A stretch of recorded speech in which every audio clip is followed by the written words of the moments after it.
Every club. Every day. The Global Sports Podcast Network. Hello everyone and welcome to the Daily Arsenal Podcast, the only place to catch your daily fix of Arsenal, where we eat, sleep and repeat talking all things Arsenal, brought to you on the GSPN network. I'm your host, as always, Jamie Patterson, and on today's show, I am joined by my Arsenal connoisseurs, as always, the amazing Craig Matthews and Rodney Gooden. Guys, how are we? Yeah, good. Very happy that we've advanced, and I'm looking forward to the very next game in this Champions League time, man. There we go. Oh, I mean, it is going to be tonight's show is going to be some show because we are in this episode we will be discussing our second leg draw, but overall a positive win. And we will also be looking ahead to our London derby at home against Chelsea. Now, guys, as always, if you want to get involved with any of our topics discussed, please do get involved through our social media, which can be found in the show notes in the description. Right, Rodney, I'm gonna throw it over to you first because you had the pleasure of being at the Emirates last night, where, for those of you that didn't know, that don't know the scores, it finished Arsenal 2, PSV 2. I mean, that, and the aggregate score, what was it? 9-3. 9-3. 9-3. Still couldn't close that 6-goal gap, you know? No, they really couldn't. Yeah, Really, not even a honestly, dent. could not. You were at the game last night. How was the vibes? How were the atmosphere? Because before on Tuesday's show, me and Craig were actually talking a bit about the atmosphere. Yeah. And we know that obviously tickets weren't. I don't know if tickets were eventually sold to the general public, but just in general, how was the atmosphere? It was interesting. So let me tell you this. When we went down to the Emirates as well, you could tell that for all the Arsenal fan goers, very positive, bubbly. Everyone knew there's not a lot of pressure on this tie too. But I did feel that while I was sitting in the stands as well, yeah, atmosphere, noise levels wise, from the Arsenal side as well, a little bit quieter than I'd expect, but I feel that it's just due to the pressure, There's not really much need to encourage the boys, when they've got such a massive goal. So I felt that for a lot of the fans as well, it was similar to the guys on the pitch. Like, yeah, it's a little kickabout with the boys, it's less pressure, more relaxed, People just content to just sit back and watch the game as opposed to get the drums out and, just start chanting. But to be fair, the usual chants come about as well. A couple ones about Tottenham, Nick Arteta's army, the score. But of course, in terms of atmosphere, what I actually have to give it to is credit to PSV's ultras.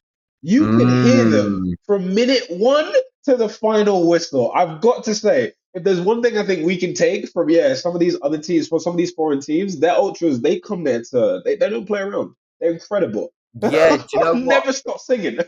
Yeah, do you know what? I realised that even though when I'd got home from football training last night, I realised that they were in full voice. They were having a party. They were just, they were doing Mexican waves. There was so much coordination in the away section. I couldn't believe it. Exactly that. And I mean, look, credit due to PSV's fans where it's due, but amazing atmosphere. Despite losing and so on, credit due where it's due.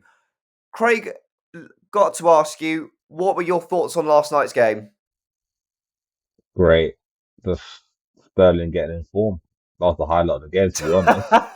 Sterling and Zinchenko's goal as well was just quality, top class. Yeah. And he played three left backs yesterday as well in the game.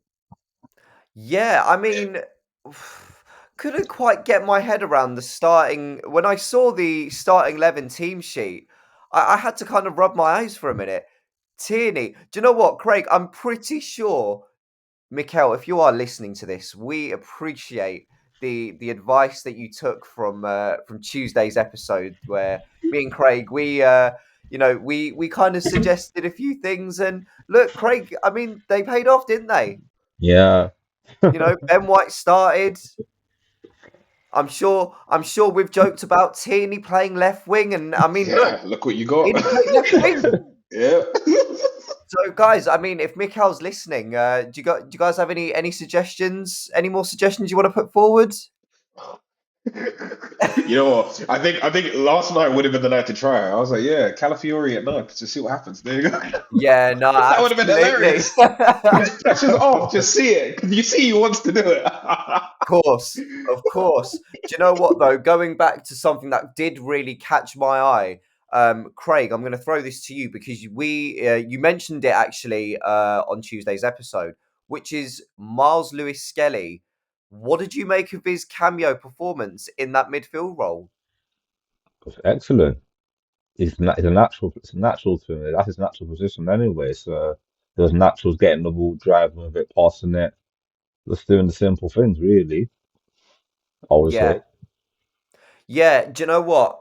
You couldn't have said it better there. I think if you can play a player in their strongest position, despite them asking to play in a position they've never really played or familiarized themselves with, surely, Rodney, I must ask you this. Do you think that potentially gives Arteta a bit of a headache now, thinking, oh, actually, well, could I potentially maybe play MLS in the midfield?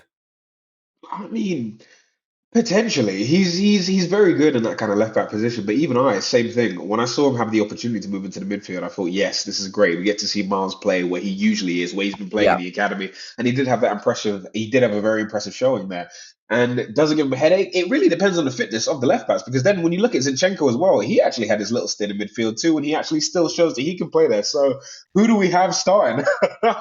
Yeah, it exactly. might do.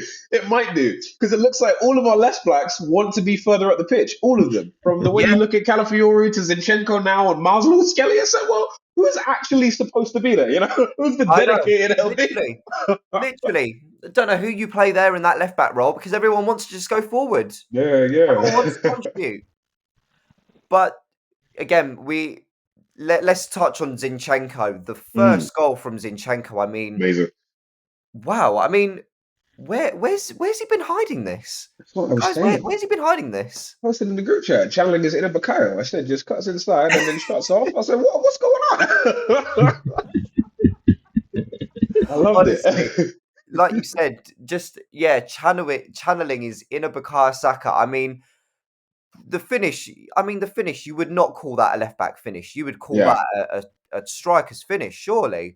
That was incredible. I really didn't expect that. Not from him, and not so early on in the game as well. I thought, yeah, or save Zinchenko a miracle for maybe later. But yeah, that was so impressive. Love that. And even more important, Raheem Sterling with the assist too. Surprising. You know what?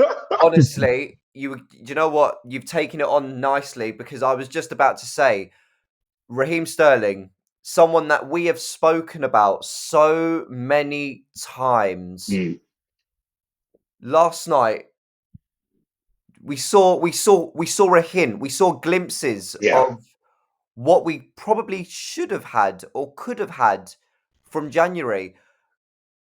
Do you guys think that this could be? I know this might be tempting fate here, but do you think after last night's performance, do you think maybe we might see a different Raheem Sterling?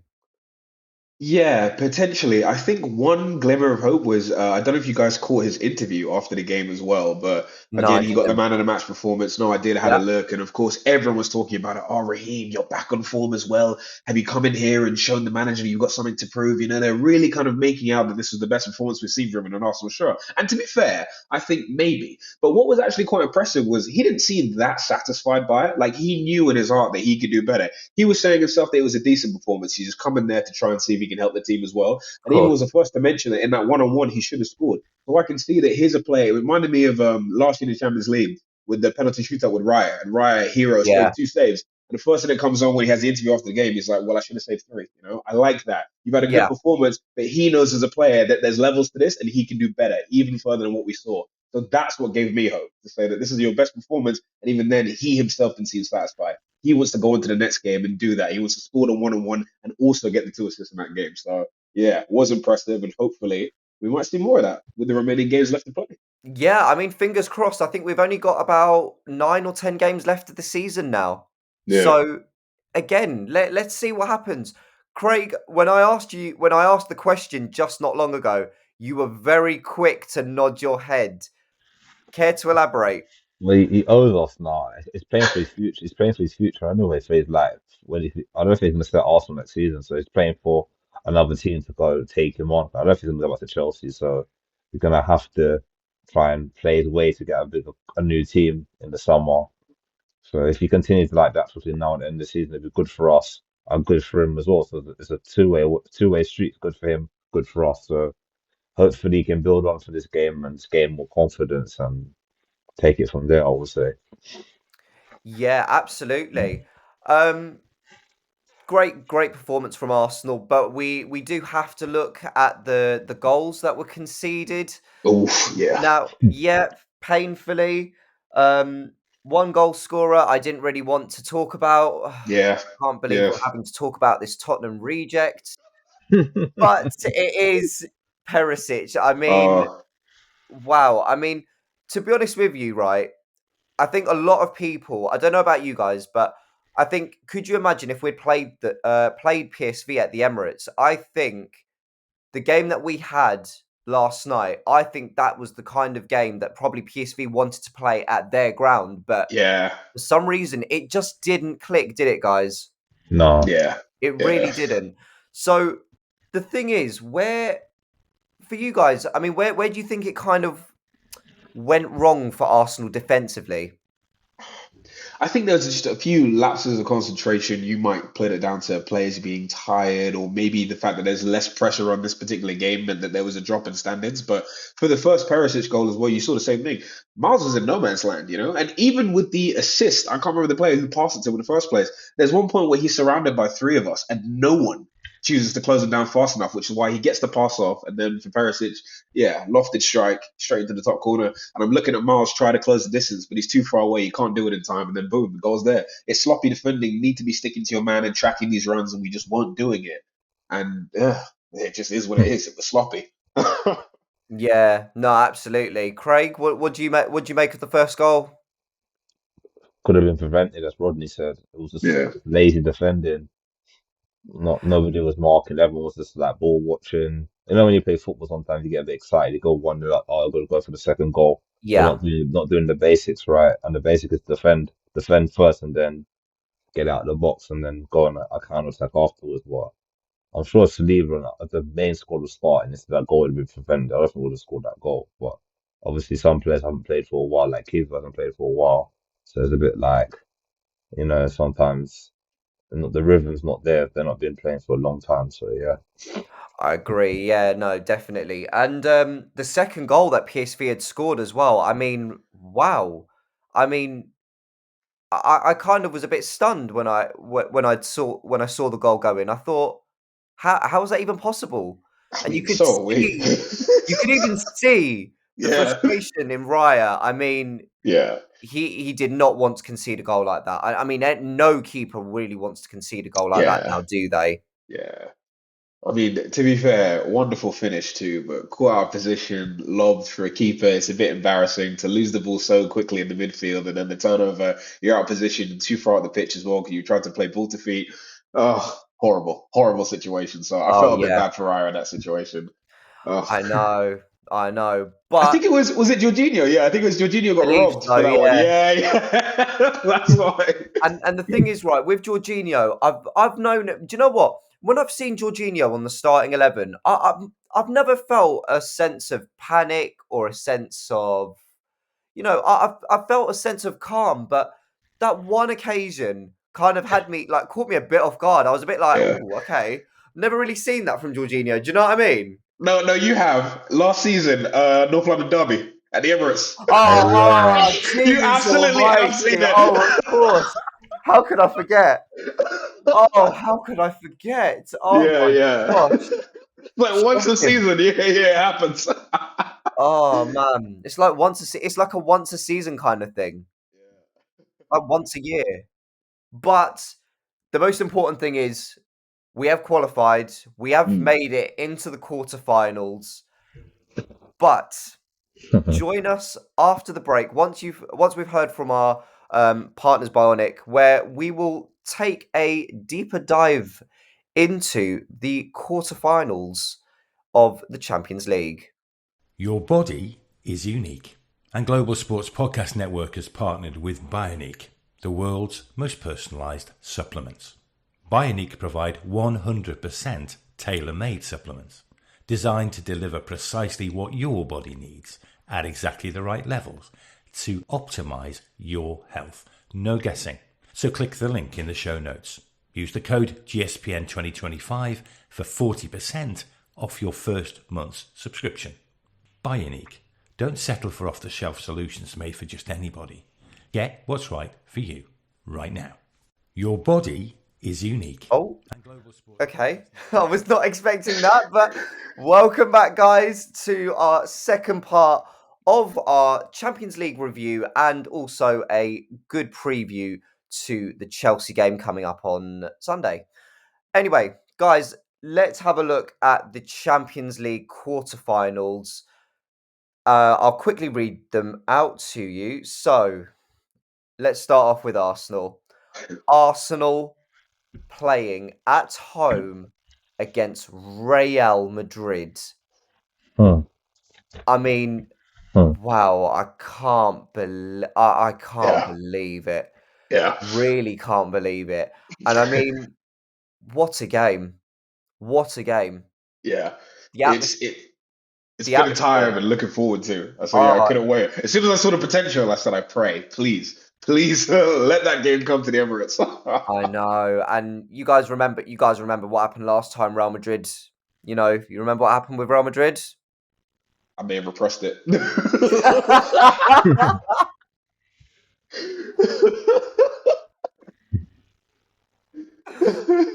Oh dear.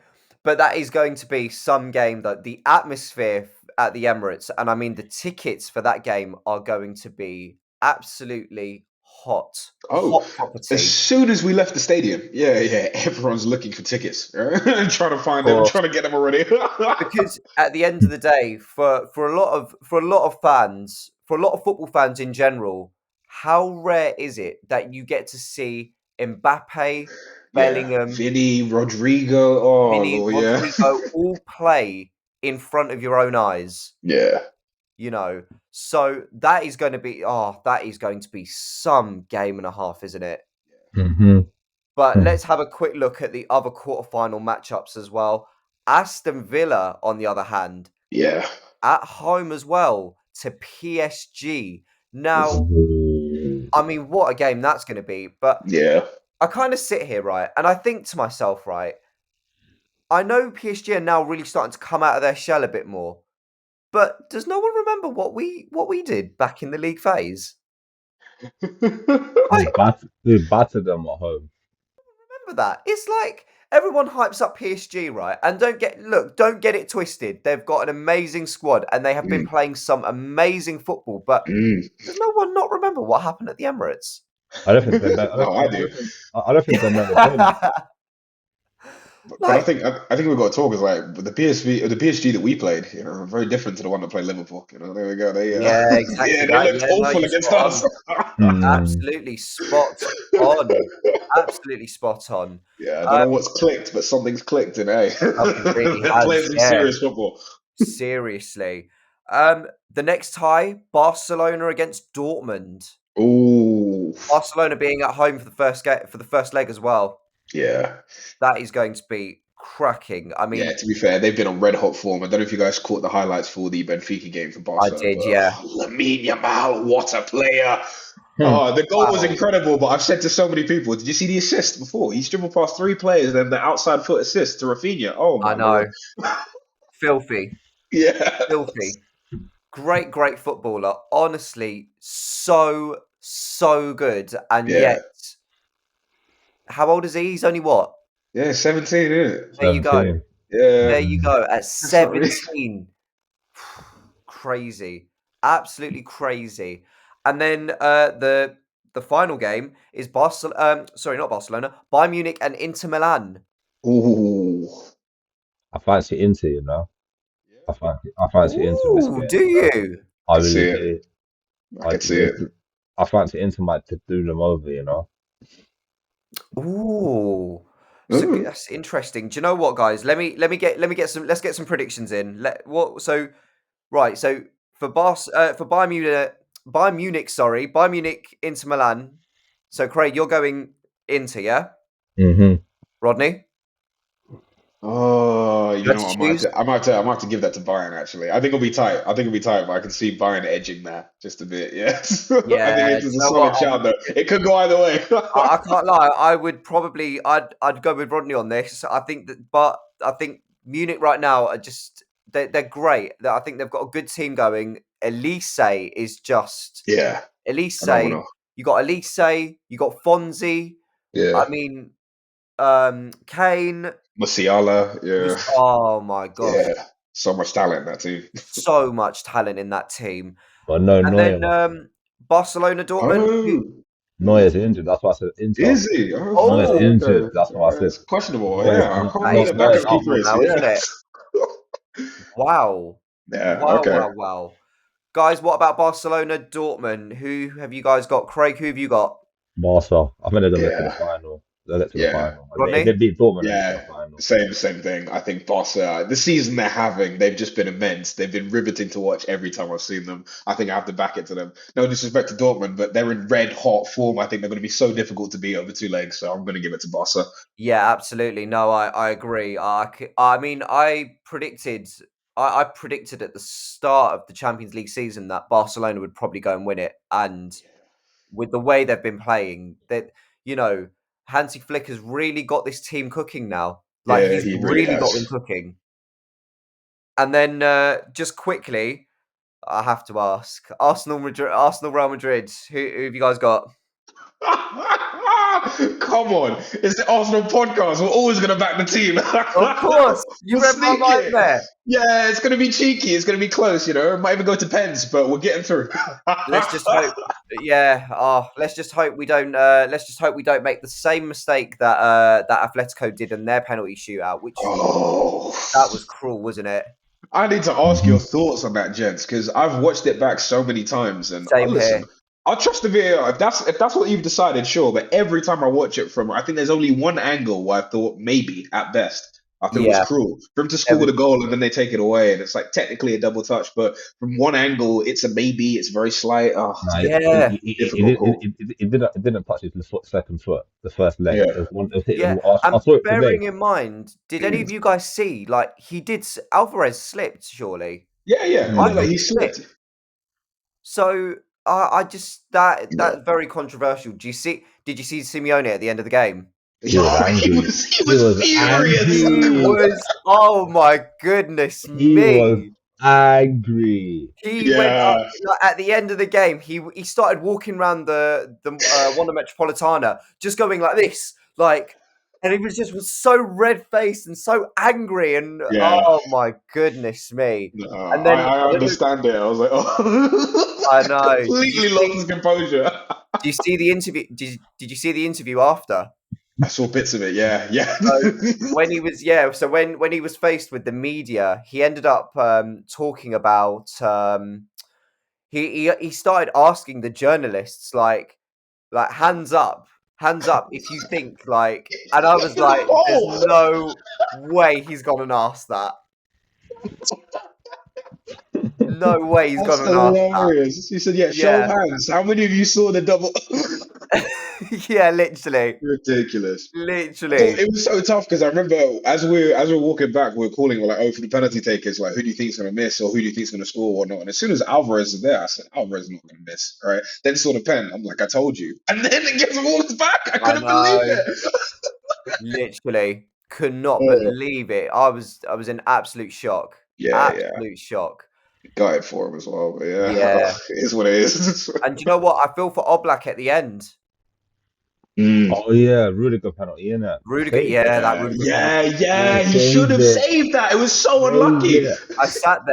I sat there thinking that he actually saved it, and until I saw the ball trickle into the net, I was like, "Oh, poor guy, man." And it was horrible. Did you see the celebration? Rudiger starts running, and they're all doing the same run as well. Yeah, I was they're all like, doing. Yeah, that's it. Yeah, Craig. Yeah. Oh, Oh, man. too funny. But I tell you what, guys, we have got some really, really good ties coming up. I believe them ties are due to, well, the Arsenal tie is set to be on the 8th of April. Yeah, I think it's 8th and maybe 13th or so. That's Yeah, it, let's have a yes. look. So, when we get closer to the time, that will be a good episode to really dive into. Yeah, we need But to. guys, we're going to take another quick break, and then when we come back, we will be looking ahead to the Chelsea game. So join us in a bit. Every club. Your body is unique. And global. This podcast is part of the Global Sports Podcast Network, the only network bringing you exclusive daily news and views on your Premier League team, the Premier League, women's football, and fantasy football. A unique listening experience that puts fans first, bringing you the very latest breaking news from your team. Subscribe wherever you get your podcasts from and make us your first listen every day. Global Sports Podcast Network. Every club, every day. Wow, this is what happens when you're running on like 4 or 5 hours of sleep. So but yeah, oh my goodness me. Guys, welcome back to this third part. And we've got a London derby over the weekend. And we are at home playing against Chelsea. Now, guys, after midweek, going into this weekend, Craig, we've rested quite a few players now. We've rested actually quite a few players ahead of this weekend's game. How are you feeling knowing that it is Chelsea this weekend? Rewind it back maybe about a month or two ago. People were saying that Chelsea win this title race along with Arsenal, and now look at what's happened in the space of 2 months. How are you feeling going into this game? Confident and not confident. Confident we'll beat them, but we can't play Mkhitaryan up front against them, though. We've got to find some other solution. Maybe Martinelli through the middle or something, because Chelsea, it would be easy to defend against him, against Marino with Chelsea defenders. They're just, like, they don't like pacing behind. So I think someone like Martinelli should get them to get a nod in that game, I would say. It's funny actually because you did say that to me yesterday, Craig. As I was basically on the bus coming home from training, and I was like to Craig, "You're gonna be my eyes, my ears. You're gonna be everything till I get home." And then he was like to me. He actually said to me, "Like, why don't we actually try Martinelli up front?" I mean, again, Mikhail, if you're listening, there's another little little hint. Craig, it's happened before. I think Martinelli to go up top. I don't see why that can't work. Yeah, I think he did it I think he played for his country, CF, in pre-season or said friendly once, and it worked out all right. Yeah, he didn't do too bad. So yeah, it's not. I wouldn't. And not the completely thing is, alien. with Martinelli, he's so good on the left. He's great on the right as well. Yeah. I don't see why we couldn't try him up front. Yeah. I feel like with Mikel Merino, I feel like he'd be better brought on as an impact sub. Like how like how Trossard normally comes on for us and he does his thing. I could see that for Mikel Merino if he was to be brought on and put in the number 9 role. Yeah, fair enough. What about you? So you want Trossard on the left and then Martinelli down the middle. Wanyeri on the right. Is that what you want the front three to be? Front three, I'd probably go Wanyeri. Yeah. Oh yeah. Oh gosh, actually, yeah. Yeah, that's it. We've got limited options, guys. Don't forget. Yeah. Right. So yeah, I'd go Wanyeri on the right. Yeah. Martinelli in the middle. Yeah. Oh, who goes on the left? Well, it's either Tierney or Trossard, right? So, you could start Tierney and then you could rotate and have Trossard be the impact sub. You could. Do you know what? That would actually work. I think that could work. Yeah? Okay. I've always said that Trossard's actually quite impactful from the bench. I don't know if Josh Vince would agree with me on that. But, listen, we'll see. Yeah. We'll see what happens. But guys, do you think we could get a result against Chelsea, Rodney? You look at obviously Cole Palmer. he's not. He's in a bit of a real cold patch at the minute. Yeah, he missed a pen the other day as well. But again, I feel like for players like him, I'm never going to doubt like Cole's talent. I think it's probably one of those things where he could be in a bit of a slump and then could immediately return on form against us on the weekend too. So I think Chelsea, you just got to look at it. Team with a lot of quality. Certain players might not be, firing on all cylinders, but you never know what will happen on that Sunday. So I think just put your best 11 out there and give it your best game. I think even with this one, Chelsea are fourth right now. We're second. You might have a look at the situation and say, okay, cool. It's not even really about catching up to Liverpool, but it is about securing that top four spot, securing our position, and making sure we don't drop so we can play Champions League football next season. Yeah, this is not a game we can afford to drop points. I want to see a comfortable win, and it's going to be difficult. But I think we have the talent and we have the manpower to get it done. But depends on players' mentality, and I actually agree that resting some players for PSV might go a long way into putting forward our best 11 this weekend. So, yeah, absolutely. And Craig, I just want to touch on something else as well. So obviously Chelsea have been in European action. They're, I call it the Banter League because I just don't see much point of the Conference League, especially for a team like Chelsea to be in. But they would have rested. They've pretty much, because they've got a European squad, so their Premier League squad has been pretty much rested. It's pretty much a similar story here for Arsenal as well. So going into this game, how do you think the two teams are going to match up? I think it'll come down to both attacks.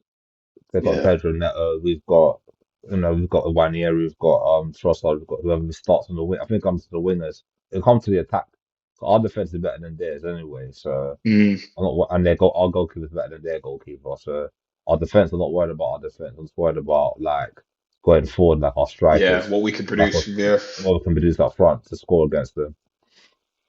Yeah, absolutely. I think you pretty much hit the nail on the head. I kind of see this as I think the attack. You got to look at the attacking side of it really, because defensively, I know the thing is right.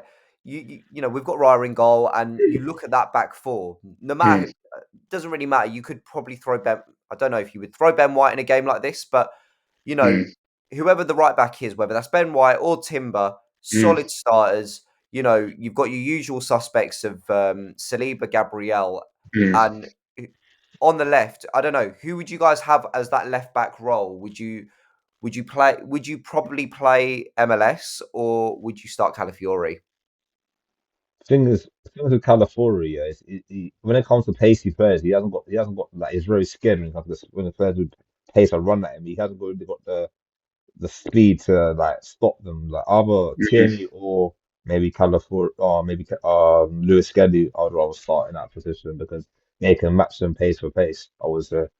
Yeah, agreed. I think sometimes defensively, Cala, he seems to lack a little bit when it comes down to his defensive stats. But going forward, progressive passing, dribbling, absolutely love it. But if I'm being real, I keep thinking back to that Wan-Bissaka cross in the West Ham game, which he just let the guy dribble the whole pitch and then crossed in.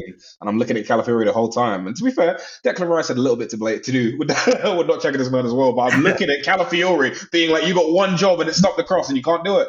I might have to trust Myles to start. So, yeah. Fair enough. Guys, before we wrap up quickly, I've got to get a score prediction from the both of you. Craig, what do you think the score is going to be this weekend? 3-1 Arsenal. Ooh, okay. Do you want to give me some goal scorers as well while you're at it? Arsenal goal scorers. Martinelli, Odegaard, and Wanieri. Ooh. Wow. Okay. Good. Remember that, people. Remember that, because we might have to come back to that after the weekend. Yeah. Rodney, what about yourself? I'm gonna go similar, but not as bold. I'm thinking 2-1. I'm thinking, offensively, I'm not sure we're quite there yet, but again, Wanieri will start too, so I'll definitely give him a goal. Yeah. And you know what? Odegaard's been in red hot form. I'll give Wanieri and Odegaard. I'll take that. Yeah, those are my two Fair best enough. scores. Yeah. Fair enough. I think for me, I'm probably gonna. This is gonna be really bold here at the minute, but I'm gonna go 2-0 Arsenal. I'm going Ethan Wanieri, and I'm going to go Declan Rice. Okay. Oh yeah, Declan Rice. Not your boy Tierney. I love Tierney. I love him.